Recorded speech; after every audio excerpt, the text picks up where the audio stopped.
Hi again, this is Alex Wasner. I'm going to show you the second step of building Foodstagram with Lavaca. If you missed the first video, go back and watch that just so you can kind of catch up to speed with where we're at.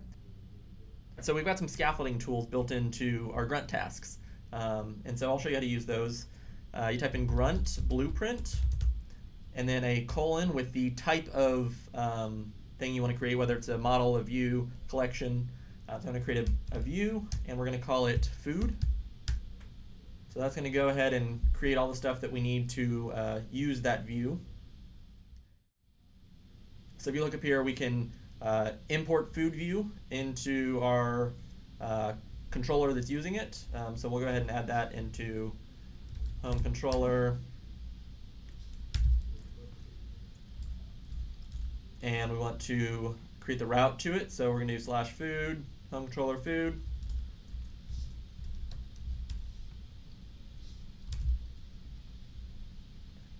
And then we'll also need in our controller the reference to it.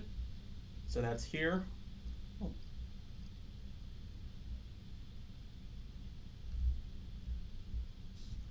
Below index.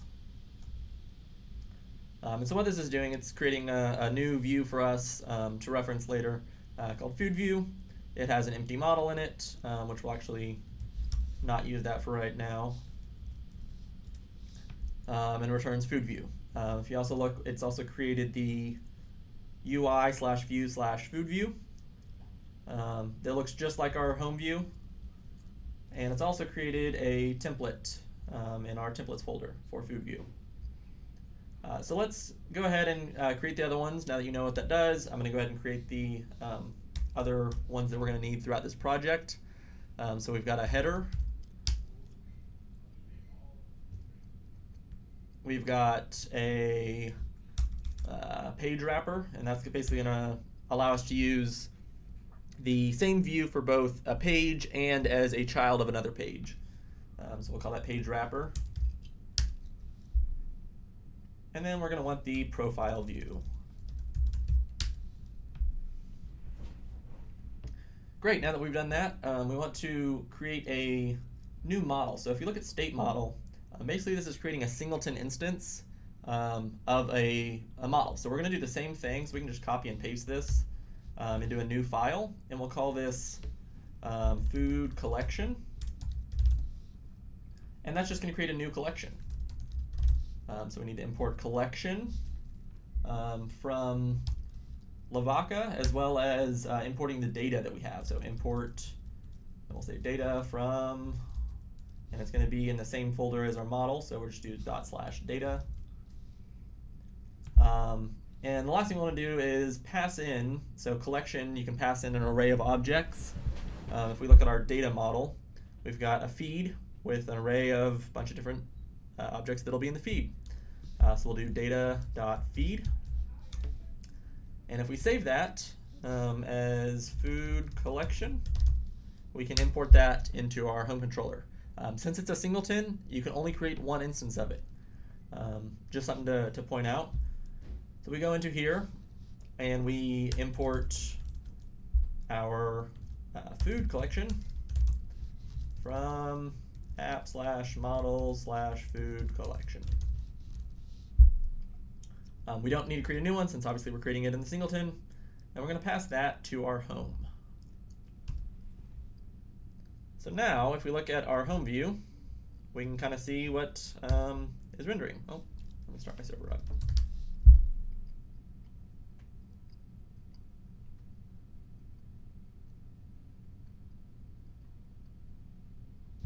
Now Dust has something built into it where you can log out your current context to your console. And so I'm going to go ahead and go to our home view and paste that in there. It's basically doing a context dump. It's taking the current context and dumping it out to the console. So we'll save that. And one thing with Webpack, you can go to /webpack dev server, and that will have a live reload, so you don't have to constantly be refreshing. If you notice our console, it's got all of the data in there.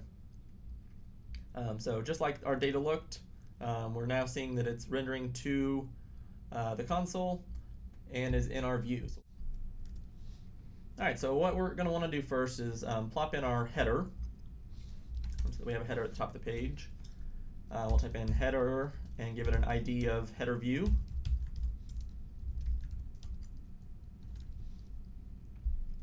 And we'll want a place to put all of our the feed and basically which tab bar you're on. So I'm going to call that a div with an ID of views.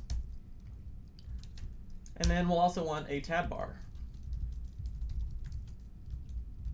So we have a tab bar and it's got some tab items.